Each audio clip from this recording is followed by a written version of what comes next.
challenge: develop a truck competitive rail option for Poland Spring, meeting just-in-time delivery requirements and reaching the production facility that was not rail served. We had known this customer for a really long time. I've been with the company for 20 years, and for 20 years we would knock on the door and say, how can we help you? They're the single largest shipper in the state of Maine. They ship 600 trucks a day out of the state of Maine. In all this volume, how can the railroad participate in that business?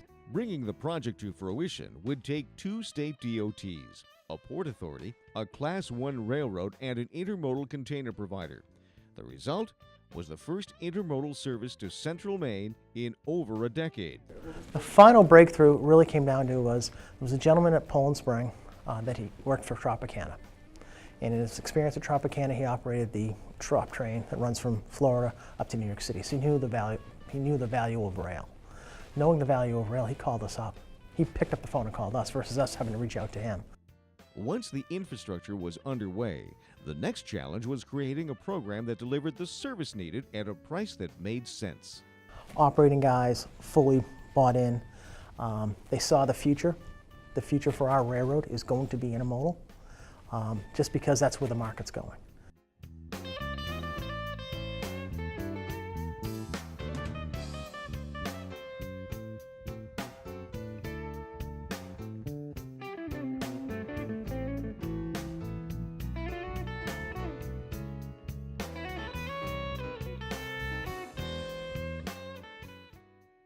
While some railroads would not even consider intermodal to be a solution for a 200-mile single-stack lane, this works thanks to the resourcefulness and determination of all stakeholders.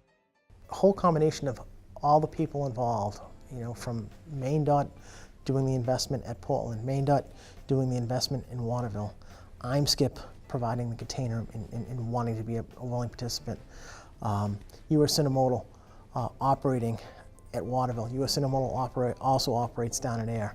And then take that and a customer that wants us to work and wants his service and is really relying upon us to kind of expand his markets and expand his capacities. The results?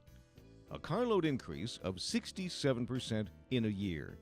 The customer is satisfied and investigating ways to grow its rail business with Pan Am. Pan Am is marketing intermodal to others and considering expansion into Aroostook County, Atlantic Canada, and south to Connecticut. I want to say thank you to Poland Spring. Without a customer, without someone wanting to really be part of it, it's an uphill battle sometimes. But to have that base to come in and really want to make it work, you can't ask for more than that. Shout out to the operating guys. Operating guys saw what the opportunity was for Pan Am.